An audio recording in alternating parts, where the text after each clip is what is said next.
Attack takes place in New York. There's no Pakistani involved. And this man is asking me to be ashamed of something because I'm part of 1.3 billion people. Political struggle was being given a religious name. How could an event like 9/11 take place and there was never any inquiry into the root causes? Why did those people blow themselves up? If anyone tried to ask the question, they were accused of appeasing terrorism. They were accused of justifying terrorism. George Bush went on television and told the world that this is radical Islam. They want to take over the world. They hate our way of life.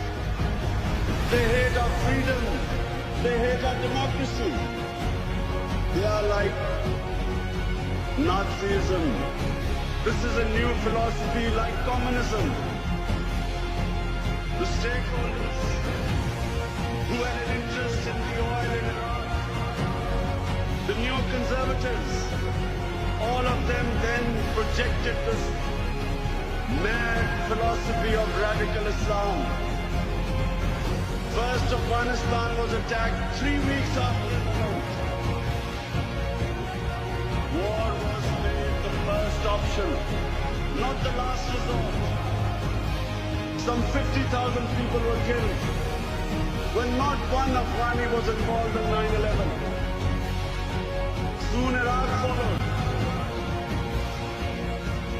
After lies and deception, saying that Saddam was connected with Al-Qaeda, putting the fear of God in their own population so that they would not question them. Other stakeholders jumped in.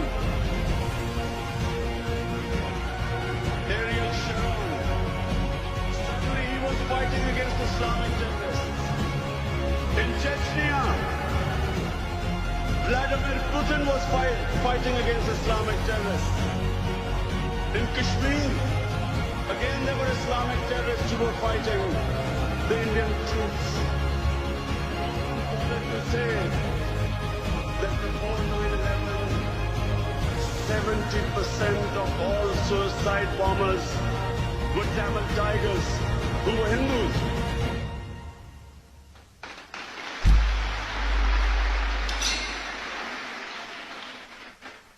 No one ever blamed Hinduism for the guerrilla warfare, terrorist struggle, freedom struggle, the Tamils would call it.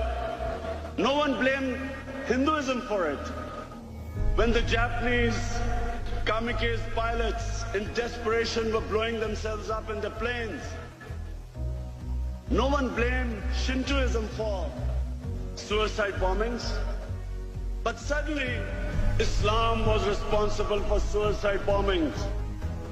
Careful planning, spin doctoring brought political struggles a religious name. We had certain members of the Islamic clergy immediately jumping on the bandwagon that terrorism is not allowed in Islam.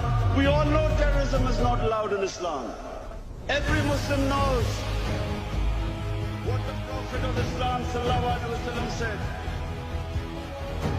Long before the Geneva Convention came in, the Muslims were told not to harm anyone, non-combatants, women, children, elderly, not to destroy gardens, crops, how to treat prisoners of war.